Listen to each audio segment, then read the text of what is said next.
You have probably seen the videos. A laptop sitting slightly out of focus, a timeline glowing on a huge monitor, someone clicking through Premiere like they've already figured the whole thing out. How I edit cinematic weddings with just my phone. From $0 to $10,000 a month as a video editor. The thumbnail makes the promise look simple. Learn the skill, get a few clients, start making real money. And the strange thing is, the pitch isn't completely wrong. There is real money in video editing. The market is enormous. Billions of people use social media, and almost every piece of serious video content passing through those platforms had to be edited by someone. So the opportunity is real. What has changed is the distance between the opportunity and the person trying to get paid for it. In 2026, artificial intelligence can cut footage, remove silence, generate captions, and mix parts of a soundtrack in minutes.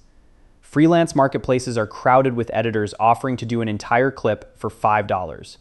And once you subtract software, taxes, revisions, client hunting, and all the hours that never make it onto an invoice, the headline rate can look very different from the actual income. That's the part the tutorials usually skip. Most arguments about editing pay start with the wrong number. People talk about the hourly rate. They compare what one editor charges with another. They argue about cheap clients, artificial intelligence, or whether there is still enough work. But underneath all of that is a number you rarely see anyone calculate: the unpaid hour. Every hour an editor spends working that nobody is actually paying for. Bidding, sending proposals, answering emails, waiting for feedback, doing the second tiny revision that turned into the fourth, looking for the next client after the current project ends. Even the software bill belongs here because it keeps running whether you had a good month or a terrible one. The rate on the invoice looks like income. The business runs on everything that happens outside the invoice. And in 2026, that gap matters more than ever. Start with why people enter the field, because the pitch really is attractive. Pretending otherwise makes the argument weaker. You don't need a degree. You don't need a license. You can download free software, watch a few tutorials, and start building a portfolio almost immediately. The barrier to entry is remarkably low, and the demand is real. There are about 5.66 billion active social media identities on Earth, and 93.8% of internet users are on social media every month. Every one of those feeds needs content. Brands need ads, podcasters need clips, YouTubers need long-form edits and shorts. TikTok shops need product videos, so yes, there is work. Under the right conditions, freelance editing can work surprisingly well. Imagine a creator with 200,000 subscribers who needs 4 videos every month, gives you a clean brief, responds quickly, and has a budget that actually matches the workload. The project lands, you edit it, you get paid. From the outside, it looks like a normal job. And that's the version that makes it into the thumbnails. It's not fake, it's just the top of the distribution being presented as if it were the middle. Because there is another problem with the number in that thumbnail. It's usually revenue, not pay. A salaried editor gets a paycheck after an employer has already absorbed a lot of the business costs: equipment, software, insurance, office costs, payroll taxes, and the downtime between assignments.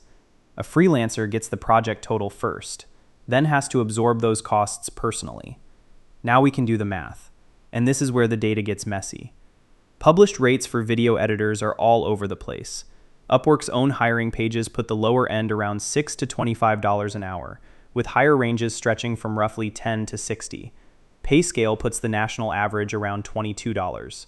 ZipRecruiter says about $31.60. Glassdoor puts it around $34. So which one is right? Honestly, probably all of them, depending on who you're measuring. That's the interesting part. The spread between the bottom and top of this market isn't 2 times, it's much larger. And that spread tells you something important about the business. An editor doesn't really sell hours. An editor sells a finished video. That changes the math completely. An experienced editor can spend roughly an hour producing 1 minute of polished final footage. A 10-minute YouTube video might therefore take 10 to 15 hours, depending on the complexity. So when a client says, "I'll pay you $300 for a 10-minute edit," that doesn't mean you're making $300 for 10 minutes. You're selling 12 or 15 hours of your time, sometimes more. At 12 hours, that's $25 an hour before expenses. At 15, it's $20. And that's assuming the original estimate was accurate. Then the revisions arrive.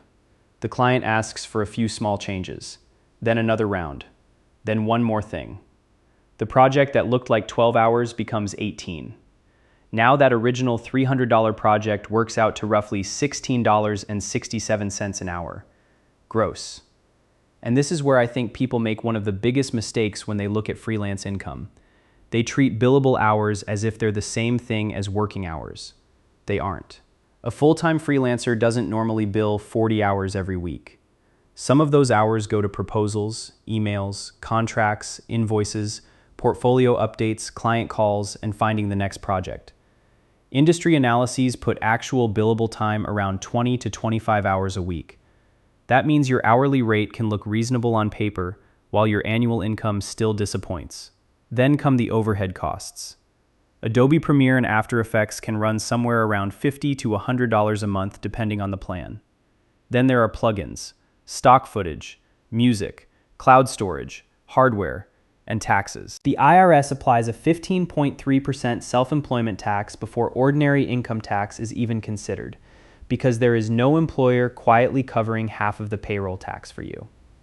Then there are the marketplaces. Upwork changed its fee structure in 2025 to a variable 0 to 15% fee per contract. And once all the different client and payment fees are considered, the total cost of getting work through a marketplace can become much larger than the headline platform fee suggests. So run the pieces together. Say an editor charges $35 an hour. They bill 22 hours a week. The number doesn't look terrible. But after software, platform fees, taxes, and the hours they work that never get billed, the effective wage falls quickly. And that is before the unpredictable stuff. 1 month is busy, the next month isn't. A client disappears, another asks for changes that were never part of the original agreement. A third project gets pushed back 2 weeks, which means the work you expected this Friday simply isn't there. This is why I think the hourly rate debate misses the real issue.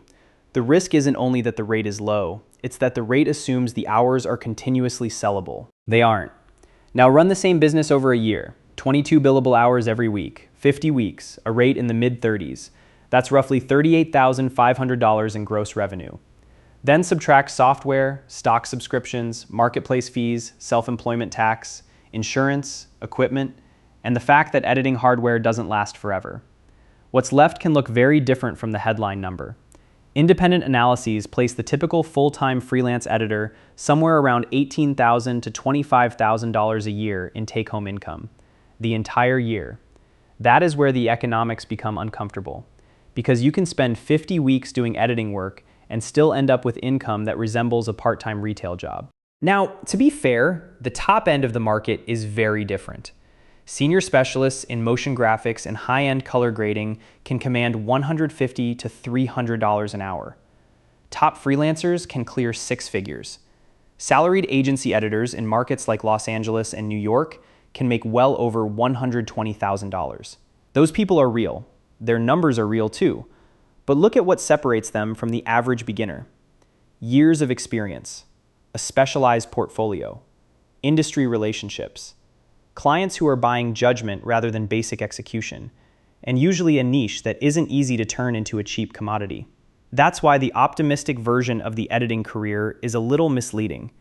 It tells you the outcome without showing you how narrow the path becomes. Miss one of those conditions, and you can end up competing on price again. And once you're there, the competition gets brutal. The top of the market captures a disproportionate amount of the money. Everyone else is competing for what remains. That's the part I think the learn editing and make $10,000 a month videos almost never explain. You're not just learning editing. You're entering a market where thousands of other people can learn the same technical skills from the same tutorials. Then there are the costs nobody puts into the rate survey. Start with revisions. There isn't really one universal industry standard for how much minor work a client should expect. Some clients agree to 1 revision round and then ask for 3. Editors often absorb the extra work because pushing back can feel more expensive than simply doing it. And the role can expand without the price changing. A job that started as video editing becomes motion graphics, captions, social cuts, thumbnails, formatting, and sometimes even social media management. 1 title, 5 jobs. Then there is ghosting. An editor can spend hours working on spec or finishing a project before receiving payment. And sometimes the client simply disappears. No approval, no payment, no explanation, just silence. The uncomfortable part is the leverage. When there are always more editors willing to bid lower, a client has less incentive to negotiate fairly with the person in front of them. Then comes deadline pressure. The self-taught editor who started bidding at $15 to $25 an hour may decide the only way to make enough money is to accept more projects. More projects create tighter deadlines. Tighter deadlines create longer nights. And suddenly a $300 job can absorb an absurd amount of time. The editor builds a profile, builds a rating, builds a portfolio, and then discovers that none of those things guarantee the next client. That's another part of freelance work that is difficult to measure: access. The editor owns the computer. They pay for the software, they spend hours finding the client, but the platform controls the account. A marketplace can suspend an account, freeze payouts, or reduce the visibility of a profile, and the income can disappear immediately. One editor with $30,000 in lifetime earnings and a 100% job success score reportedly had 0 active clients. 0. A good track record and still no work. Because in a crowded marketplace, the platform doesn't have to guarantee anyone a future. There is always another editor waiting to make the next bid. Put all of that together, and the shape of the business becomes easier to see. The editor owns the machine, pays for the software, absorbs the unpaid hours, carries the tax burden, finds the clients, and still doesn't control access to the next job. The deliverable gets made, the value gets created, but the person doing the work often carries most of the risk. So where does the money go? That's the more interesting question. Start with the software companies. They get paid whether an editor succeeds or fails. The video editing software market was worth about $2.68 billion in 2026. Adobe operates on a subscription model. Blackmagic gives away the base version of DaVinci Resolve and monetizes the studio version. The editor's income might be unpredictable. The software company's subscription revenue is much less dependent on that individual editor's success. Then there are the marketplaces. Upwork and Fiverr take a share from the transactions moving through their systems, with the effective costs becoming higher once the different fees are added together. And their business model doesn't require every editor to become successful. It requires enough people to keep trying. More editors means more supply. More supply means more competition. More competition puts pressure on prices. The platform still gets another transaction. Then AI enters the picture. The AI video generation market reached roughly $18.6 billion in 2026 and is projected to grow substantially over the following years. Runway, CapCut, Descript, these tools are genuinely useful. That's the part worth admitting. They can remove repetitive work that used to take a human editor a lot of time. And 62% of editors reportedly use AI for at least one part of their workflow, up from 34% the year before. So AI isn't simply some distant threat. It is already part of the production process. And that's where the economics get interesting. The same technology that helps an editor finish a project faster can also make certain editing tasks cheaper. The editor gets more efficient. The client realizes the work can be done faster. And suddenly the question becomes, should the editor get paid more for being faster, or should the client simply expect the lower price? That tension is going to define a lot of creative work in the next few years. And I don't think the answer is that editing disappears. I think routine editing gets harder to sell as a premium service. There is a difference. The people who escaped the commodity tier didn't necessarily become better at pressing the cut button. They changed what they were selling. The editors billing $150 to $300 an hour aren't really selling hours. They're selling outcomes. A better performing ad, a stronger retention curve, a commercial that actually converts, a piece of storytelling that a client can't easily reproduce with a template. That changes the conversation from how much does editing cost to what is the result worth, and that is a much stronger position. The highest value specialists also tend to work where judgment still matters. Advanced motion graphics, high-end color, commercial sound design, complex storytelling. Those aren't impossible for AI to touch, but they're harder to turn into a simple commodity. There's another skill hiding underneath all of this too: pricing.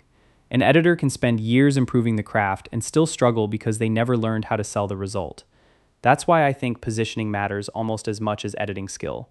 Once you move beyond the beginner level, you can become faster and still earn less, or you can become more valuable and charge more for the same amount of time. Those are very different businesses. And this brings us back to the bigger change, because editing used to have more friction. In 2021, content demand was exploding. The tools were more expensive and more complicated, and there were fewer people calling themselves professional editors. All three conditions have changed.